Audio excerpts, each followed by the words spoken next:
Selamat datang di channel Alur Donghua. Sebelum menonton, silahkan subscribe, biar Mimin tambah semangat update-nya. Han Li melihat jauh ke bawah tebing dan berkata, tidak masalah. Terlepas dari seberapa kuatnya makhluk itu, ia seharusnya menjadi sangat lemah setelah ditekan selama bertahun-tahun. Terlebih lagi, seharusnya ada banyak kultivator Nas Chainsaw yang terlambat untuk menghadapinya. Setelah itu, dia memberi isyarat kepada Guiling dan keduanya perlahan melayang turun. Kegelapan itu sangat dalam. Setelah terapung selama 1/4 jam, mereka masih belum mencapai dasarnya. Han Li merasa cemberut dan bingung. Pada kedalaman ini, sekelilingnya sudah menjadi bayang-bayang dan gelap, dan penglihatannya terbatas. Dia mengangkat kepalanya dan hanya samar-samar bisa melihat titik putih bersinar jauh. Di bawah batasan saat ini yang membatasi indera spiritual seseorang, seorang kultivator biasa hanya dapat merasakan gerakan dalam jarak 100 meter. Tapi Han Li memiliki Bright Side Spirit Eyes, membuatnya bisa melihat dengan jelas 1 kilometer di sekelilingnya. Saat mereka terus turun, Guiling tiba-tiba berteriak, "Rekan Taois Han, di bawah kita." Dia melihat ke bawah. Bintik cahaya bersinar tidak jauh di bawah mereka dan mereka bisa melihat garis samar sebuah bangunan besar. Ekspresinya bergerak dan untuk melihat lebih dekat ketika melihat sesuatu berkedip dari sudut matanya. Cahaya merah menyapu ke arahnya dari kegelapan. Dia tercium aroma berdarah yang menyerang hidungnya yang membuatnya sangat jijik.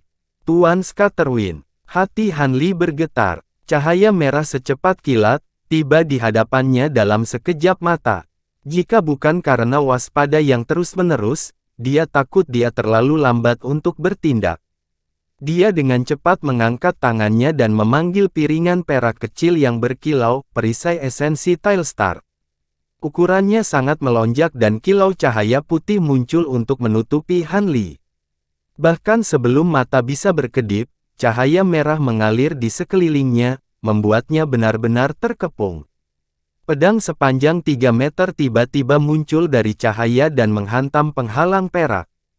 Pedang itu tampak aneh karena sesempit 2 jari dan setipis kertas, belum lagi cahaya merah tua di permukaannya. Penghalang itu bergoyang dari serangan itu sebelum hancur berkeping-keping. Pedang itu bergerak untuk langsung menyerang Tailstar Essence Shield. Perisai itu bersinar terang dan permukaannya berubah licin seperti cermin. Crimson dan Silver terjalin, menemukan jalan buntu untuk saat ini. Saat ketegangan di hatinya mereda, pedang darah itu tiba-tiba melengkung dan memutar perisai dengan kelenturan yang luar biasa. Melihat bahwa pedang itu telah meliuk-liuk untuk menyerangnya, dia menembak ke belakang dan menjentikkan jarinya, melepaskan pedang biru untuk menangkisnya. Dentang logam terdengar saat pedang itu meluncur dengan tajam melalui semuanya dalam satu pukulan dan terus menuju Han Li. Wajah Han Li memucat dan dia membuka mulutnya untuk mengeluarkan benda yang terbungkus cahaya biru. Dentang tajam berdering saat pedang merah diblokir bukan oleh objek, tapi cahaya yang mengelilinginya. Itu adalah kuali Heaven Void. Iya, jeritan terkejut datang dari kejauhan.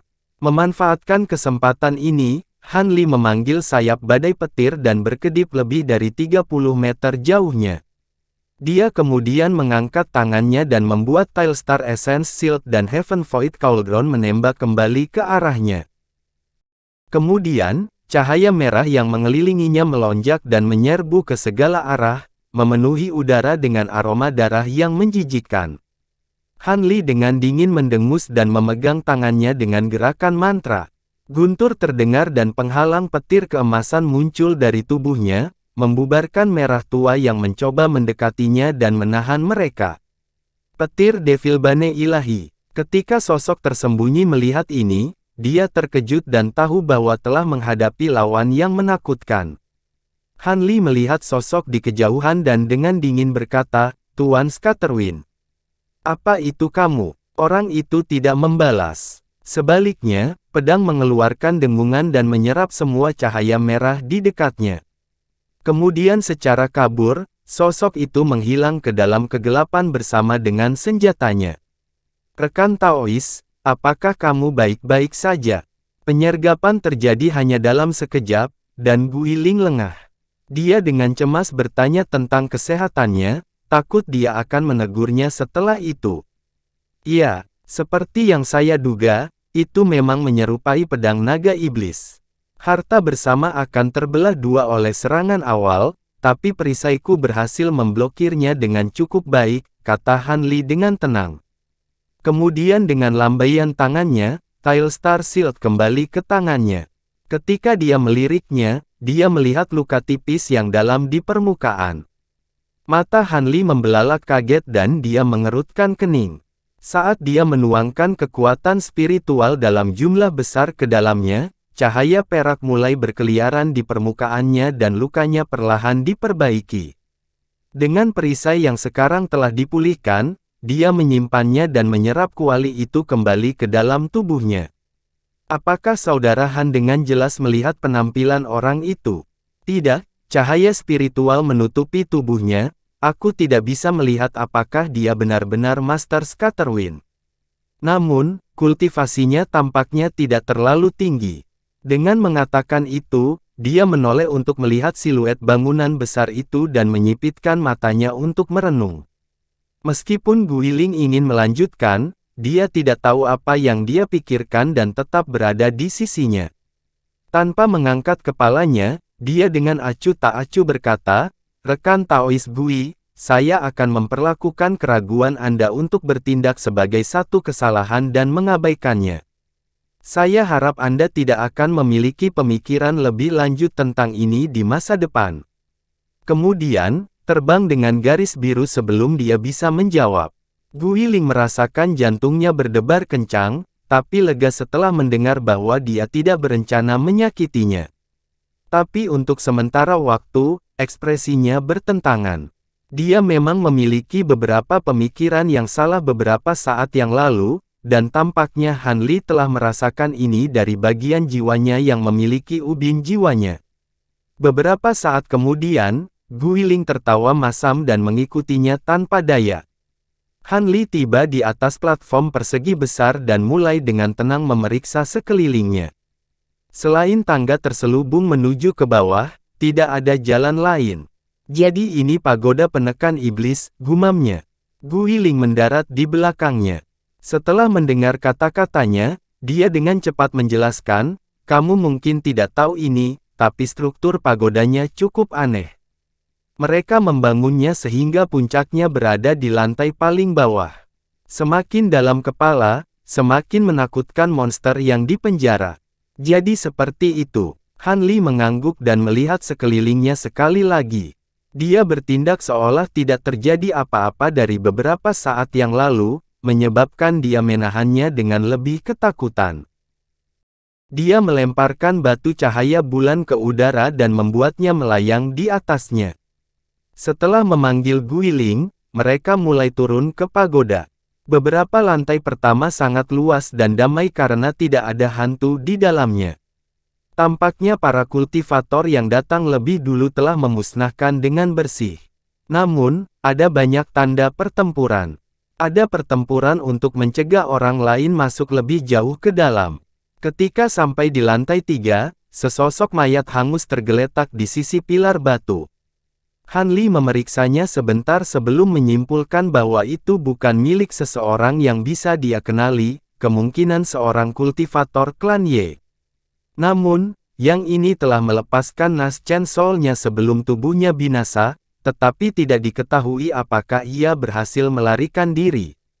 Anehnya, tidak ada catatan apapun di lantai 4, tetapi begitu dia memasuki lantai 5, dia menemukan 2 mayat lagi. Salah satunya berwarna hijau tua, telah musnah karena semacam racun yang ganas. Adapun yang lainnya, itu milik pria besar dari kelompok kultivator liar. Kepalanya terlempar ke samping dan tubuhnya tercabik-cabik. Kepalanya yang terpenggal. Meskipun Han Li merasakan hatinya bergetar saat melihat ini, dia tidak memperlambat langkahnya.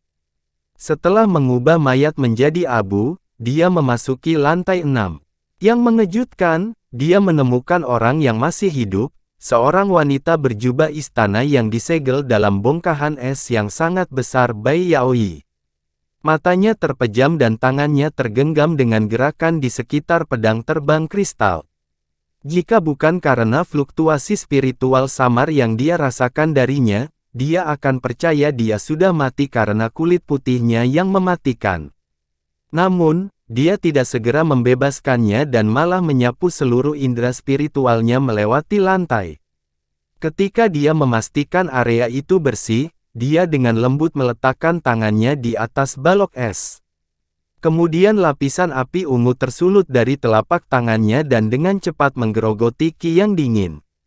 Dalam sekejap mata, bongkahan besar itu menyusut dan segera, Bai Yaoyi dibebaskan. Saat es terakhir menguap dari tubuhnya, bulu matanya berkibar sebelum dia membuka matanya.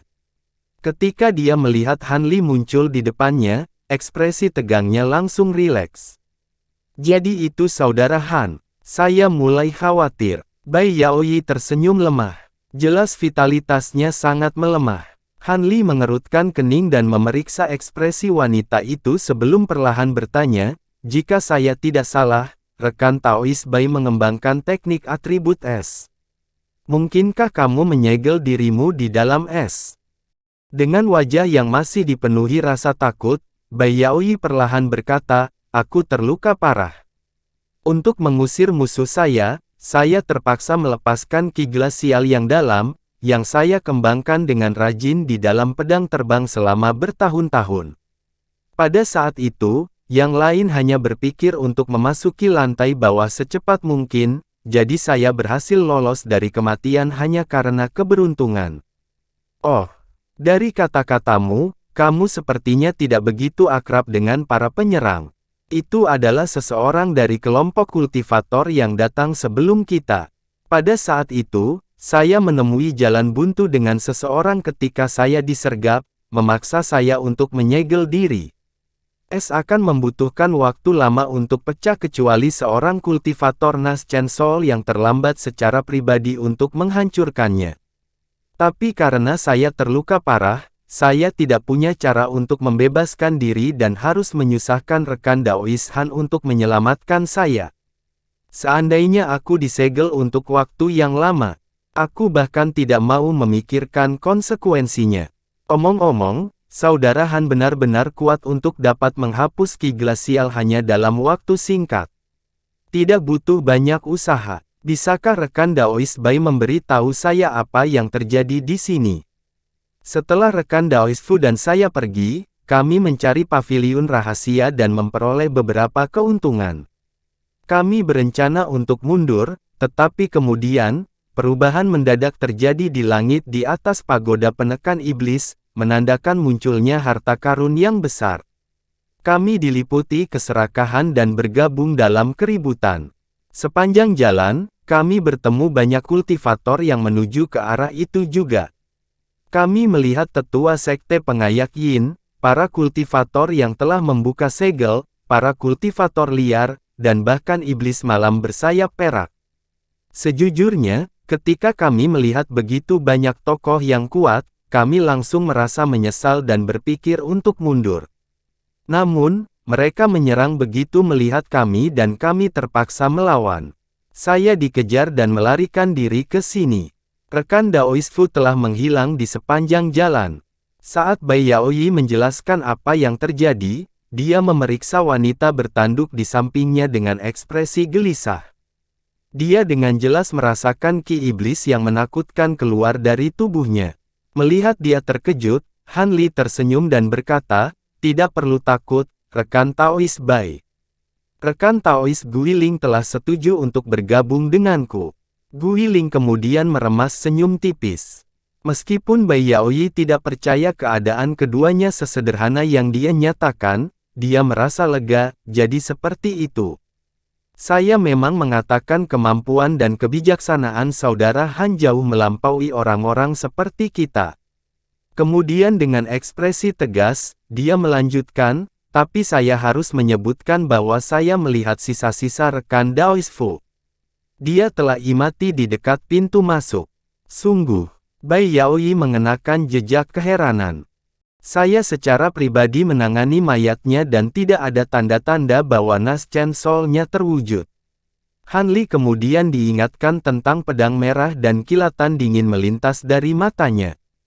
Ngomong-ngomong, apakah kamu merasakan ada orang yang melewatimu ketika kamu terjebak di dalam es? Tidak, Bai Yaoyi berhenti karena terkejut, mungkinkah orang lain masuk? Tidak ada. Han Li merenung dan melihat ke bawah ke pintu masuk ke lantai bawah. Karena vitalitasmu melemah, apa yang kamu rencanakan sekarang? Apa yang harus dilakukan? Tidak peduli betapa berharganya harta di dalamnya, itu hanya akan menjadi usaha sia-sia bagi. Saya berencana untuk segera berangkat setelah pembukaan segel stabil. Itu akan bagus. Mari berpisah di sini, rekan Taois Bai. Saya masih memiliki sedikit minat pada harta karun itu, kata Han Li. Ketika dia mendengarnya, dia terkekeh, karena kakak Han percaya diri, aku tidak akan mencoba mengubah pikiranmu. Hati-hati, jaga dirimu juga, rekan Taois Bai. Han Li memberi hormat padanya dan kemudian kabur ke arah pintu masuk ke lantai berikutnya. Guiling mengikutinya. Ketika Bai Yaoyi melihat keduanya pergi, dia menghela nafas dan menelan pil merah api yang dia panggil dari kantong penyimpanan. Tepat setelah dia berada 60 meter jauhnya, Han Li tiba-tiba memikirkan sesuatu dan berbalik, rekan Taois Bai, saya sudah lama mendengar tentang ketenaran Istana Malam Utara. Apakah mungkin bagi saya untuk mengunjunginya di masa depan? Bai Yaoyi berhenti karena terkejut dan menjawab dengan senyum manis, rekan Taois pasti bercanda. Istana kami akan dengan senang hati menerima Anda. Kata-katamu membuatku tenang. Han Li tersenyum dan pergi tanpa penundaan lebih lanjut. Bai Yaoyi menunggu Han Li menghilang sebelum senyumnya berubah menjadi ekspresi termenung. Meskipun dia dengan senang hati setuju, dia merasa agak bingung mengapa dia tiba-tiba menyebut Istana Malam Utara. Di lantai 7 di mana iblis penatua dan rekan-rekannya sebelumnya berperang melawan iblis hantu, itu benar-benar kosong tanpa ada jiwa yang terlihat. Keduanya dengan mudah berjalan ke sebuah ruangan kecil yang berisi formasi teleportasi putih dan hitam. Ketika Han Li melirik formasi, dia mengelus dagunya dan merenung dengan hati-hati. Dalam benaknya, dia bertanya, Silver Moon, apakah kamu merasakan sesuatu? Keduanya jarak pendek dan pasti mengarah ke lantai berikutnya. Apakah ada sesuatu yang mengundang Anda? Betapa anehnya, Silver Moon perlahan menjawab, aku merasakan sesuatu yang sangat akrab dari mereka berdua, tetapi perasaan dari yang putih jauh lebih kuat. Setelah berpikir sejenak, Han Li dengan tenang berkata, kalau begitu mari kita bahas yang itu. Aku samar-samar merasakan ki iblis dari formasi teleportasi hitam. Itu membuatku merasa tidak nyaman. Setelah itu, dia melangkah ke dalam formasi putih dan Guiling mengikutinya. Kemudian dengan segel mantra yang mengenai tepi formasi, cahaya putih bersinar dari sekitar dan mereka menghilang. Saat mereka muncul di lantai 8, Han Li memanggil perisai esensi Tile Star di depannya dan baju zirah merah Guiling berpendar di tubuhnya. Lagi pula, tidak tahu kemana formasi akan membawa mereka, atau apakah ada orang yang menjaganya. Mengingat betapa berpengalaman mereka, tidak berani gegabah. Tapi bertentangan dengan harapan mereka, tidak ada serangan langsung. Sebaliknya, mereka mendengar ledakan mengamuk di kejauhan. Ketika teleportasi memudar, Han Li melihat sekeliling, hanya untuk menggerakkan hatinya. Medan di depannya benar-benar berantakan. Di atas mereka, pedang terbang dan harta lainnya menari di udara. Han Li buru-buru menyapu matanya ke atas dan melihat selusin siluet. Night Fiend bersayap perak, Lion Hawk, Grand Immortal Su, Saintes Langit tak berujung Lin Yinping, dan dua sesepuh sekte bentuk abadi ada di antara mereka. Ada juga beberapa kultivator asing yang diduga Han Li adalah orang-orang dari klan Ye. Namun, Ge Tianhao dan tetua sekte pemilah Yin yang tersisa tidak terlihat dimanapun. Semua sosok di langit tidak benar-benar menyerang satu sama lain saat ini. Sebaliknya, mereka tersebar di seluruh istana di tengah area. Ada formasi mantra besar yang mengelilingi istana dan puluhan altar mengelilinginya, masing-masing diabadikan dengan patung giok putih setinggi 10 meter. Patung-patung itu mengenakan baju besi yang berkilauan dan memegang bilah emas besar di tangan. Mereka menjadi hidup dan bekerja bersamaan dengan pembatasan formasi mantra raksasa. Berhadapan dengan banyak lawan tingkat tinggi, melepaskan cahaya pedang sepanjang 10 meter sebagai tanggapan atas serangan kultivator. Namun, para kultivator tidak sepenuhnya fokus pada patung. Beberapa sesekali mencuri pandang ke istana di sela-sela serangan. Lebih dari 30 meter di udara di atas istana melayang sebuah penggaris kayu berwarna hijau zamrud yang memancarkan cahaya redup. Panjangnya setengah kaki dan ditata tidak orisinal. Namun, itu hanya tampak seperti harta karun biasa, karena setiap kali terlempar ke udara, bunga teratai yang tak terhitung jumlahnya bermekaran di sekitarnya dan perlahan menari di udara. Gambar dari 8 binatang roh yang berbeda akan muncul di antara mereka dan mengaum pada penguasa seolah menunjukkan rasa hormat. Naga singa bertanduk, naga banjir bersisik emas, rusa 8 jagung. Han Li kehilangan napas saat dia menyebutkan semuanya. Binatang roh ini sangat terkenal pada zaman kuno. Dalam terkejut, Guiling bergumam, penguasa 8 roh. Saya tidak berpikir bahwa 3 tetua Kunwu akan meninggalkan harta ini. Penguasa 8 roh. Ekspresi Han Li bergerak. Silver Moon perlahan berkata, penguasa adalah harta karun roh ilahi. Namun, itu hanya digunakan segelintir pada zaman kuno, dan kurang dikenal. Namun demikian, kekuatannya pasti seperti yang diharapkan. Han Li mengerutkan kening, setelah mendengar suara Silver Moon menjadi aneh. Apa kamu baik-baik saja? Aku tidak yakin. Saya awalnya tidak mengenali harta karun itu, tetapi beberapa informasi terperinci tentangnya baru saja muncul di benak saya. Sepertinya inilah yang memanggilku. Tidak, itu bukan penguasa. Seseorang yang dekat dengan saya memberi isyarat. Tunggu, itu juga tidak benar. Setengah ku yang lain ada di sini. Han Li mengerutkan kening, tetapi saat dia berpikir untuk bertanya lebih jauh, kelompok kultivator menemukan Han Li dan menatapnya dengan tatapan bingung dan bermusuhan. Dalam terkejut, Han Li membatalkan masalah itu dengan Silver Moon. Dia kemudian berjalan keluar dari formasi teleportasi dengan kilatan di matanya dan melayang ke langit.